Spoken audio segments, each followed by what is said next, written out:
But let's go to other matters now.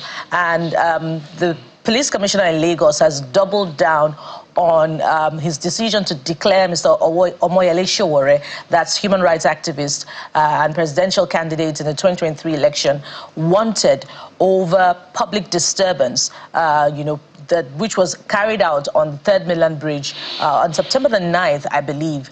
And he's frowned on that because that particular infrastructure is critical to Nigeria's economic survival. And indeed, he questioned Mr. Omoyele Sowore's credibility, and his, rallying people to carry out protests. And he says he reserves the right to do anything within the ambits of the law to ensure safety and security in Lagos State, and that anyone that challenges him should go to court. That's the position of the Commissioner of Police, Mr. Olorundare Jimoh. But we have Mr.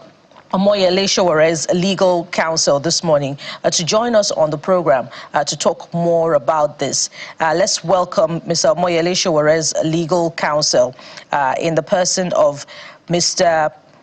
Tokwe Temokun to respond to the allegations by the police commissioner in Lagos. Mr. Temokun, good morning and thank you for joining us on the program. Good morning, it's my pleasure. Good morning. Let's begin with your immediate response to the position held by the police commissioner in Lagos, particularly with regards to Mr. Sowore's position that is seen on his verified X account, where he said he's been trying to reach the police commissioner via phone to no avail. Go ahead and speak to this. Yes, what we are witnessing today is not policing. That is a summary of what I would say. It is not policing.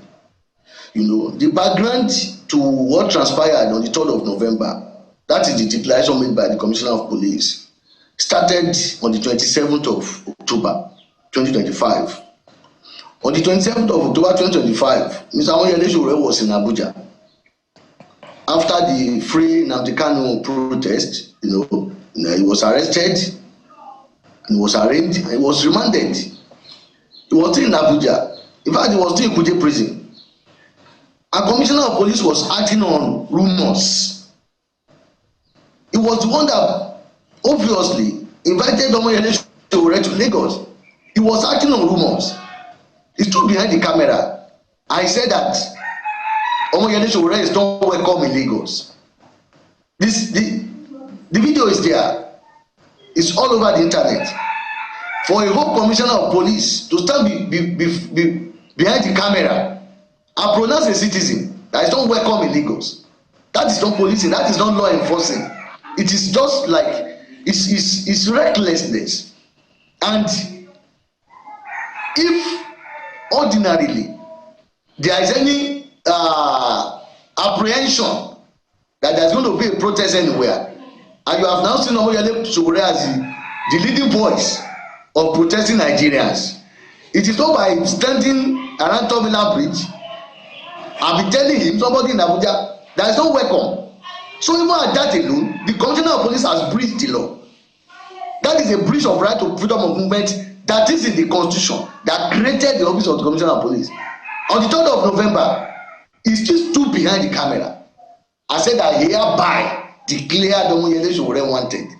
In that same video, if you go back to watch that video, he was bragging. The Commissioner of Police was bragging.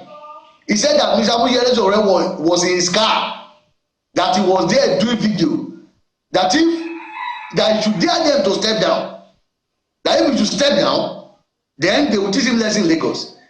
That is a clear admission that Mr. Omoyele Sowore has not even done anything. It's a clear evidence that he has not even participated in anything.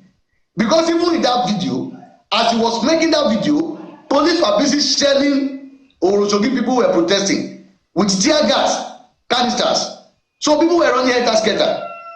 And maybe information got to him, or maybe he said Mr. Omoyele Sowore in his vehicle, and he was daring him to come down. He has not come down. He now declared him wanted. So now, if you look at it, under the law, there is no law in Nigeria that empowers police to declare anybody wanted. The word wanted itself is a matter of process. When you are looking for somebody, you cannot find him after a criminal complaint and investigation, or maybe a charge, and the person is evading arrest. That is when you can seek order of court. Because when you publish an individual as being wanted without the backing of a court order, you are not only breaching the right of that person, you are also committing tortious, you are already committing tortious acts, defaming an individual, not even the person of a presidential candidate in this country. So declaring him wanted on his own is not only unconstitutional, it is so arbitrary that Commissioner of Police appearing on the screen again to justify that illegality shows nothing but total ignorance of the law they claim to be enforcing. If a citizen of Nigeria has right to freedom of movement, he has right to personal liberty, and these rights are provided in the Constitution, before you can now declare that person as a fugitive or an outlaw, it is not going to be by your own personal thoughts or your own personal malice. It must be from a due process that is backed by an order of court that you can justify when you are called to account. So this matter is already before the court today, and there is already an order after considering the argument and the facts. There is already an order of court restraining the Commissioner of Police. Let me just ask a question. From carrying out the effects of his declaration. The order of court yesterday has deflated the bragging of the police, because as I yesterday, even before that order of court, the Commissioner of Police was insisting they were going to arrest Sowore. Oh, this is anarchy. This is anarchy. If you can you hear me, sir? Yes, I can hear you clearly, sir. Okay, so the debate is to legality or illegality of a Commissioner of Police declaring a citizen wanted, whether he has a right to unilaterally without a court order. But he was citing Section 215 of the Constitution, which is our ground norm, which, from what I looked at, you're the lawyer, may be able to give me a better interpretation. Looks like he, in declaring someone wanted or in acting in the interest of public peace, there has to be some consultation, even with the governor and even also the way to the presidency and all of that. So help us make sense of how far, what can be the precondition for a Commissioner of Police to unilaterally declare a citizen wanted. Because if you look at Section 215, there are certain things that the Commissioner of Police and even the IGP will do that is not even subject to judicial scrutiny. Unfortunately, that is even in our law. Those are the reasons why some people say we should rewrite this Constitution. If you look at Section 215, subsection 5, it says the question whether any or if so what directions have been given under this section shall not be inquired into in any court. Yes. The Commissioner of Police is a creation of the Constitution. We must understand it. The rights that we are contending with here, they are also creation of the Constitution. If Mr. Moyele Sowore, as a citizen of Nigeria, is the owner of those rights, is entitled to those rights, right to liberty, right to freedom of expression, right to freedom of movement. Whatever powers that is given to a Commissioner of Police in the Constitution, that those powers are not given to defeat the other rights given to Mr. Moyele Sowore as a citizen of Nigeria. Whatever interpretation you are going to make of any provision of the Constitution, that interpretation cannot be made reasonably to defeat the provisions of the Constitution, particularly in Chapter 4. In this case, the Commissioner of Police has made clear his position. He said people are protesting in Oroshoki. He was even holding brief for demolitionists. He was saying all of this, we need to be very, very careful. He was saying that people have been paid compensation. Is that police work? The police has obviously taken side with people who are demolishing houses. And those who are demolishing houses in Oroshoki, they are a combination of forces. Investors, private investors, backed by government.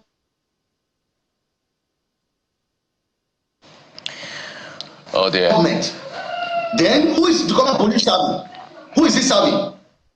Is defending demolition, saying that people have been paid compensation and they are still protesting. Supporting people have been paid compensation and they are still protesting. How could that be a crime? Will protest in itself be a crime?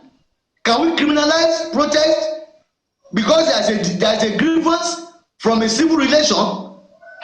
The issue of whether you have acquired land or you have not acquired land, or maybe you have paid compensation or you have not paid compensation, is subject to law. People have gone to court. They got injunction. There were some people who went to court, they got injunction on a Friday. People came to demolish on a Saturday. Commissioner of Police is not talking about that. All right. He's not talking about enforcing the order of court that restrain people from demolishing. And a night after the order, they demolished about 100 houses. People came out to protest. People who government is not building houses for people. Those who are built for themselves, government is destroying it. It remains. All right. We must anchor at this point, and thank you very much, Mr. Temoko. It's a complex web of issues. Either it's his participation in protests here or the other cases that he has to attend to in other courts of law. But we're keeping our eyes closely, and we'll be providing updates on all of these issues. Mr. Tokwe Temoko is legal counsel to Mr. Omoyele Sowore, human rights activist and politician. Omoyele Sowore. Thank you for coming on the program. Yeah, thank you so much. Thank you so much. We'll take a moment now. When we return, we'll dive into the papers and bring you what the papers are reflecting on. Stay with us. We'll be right back.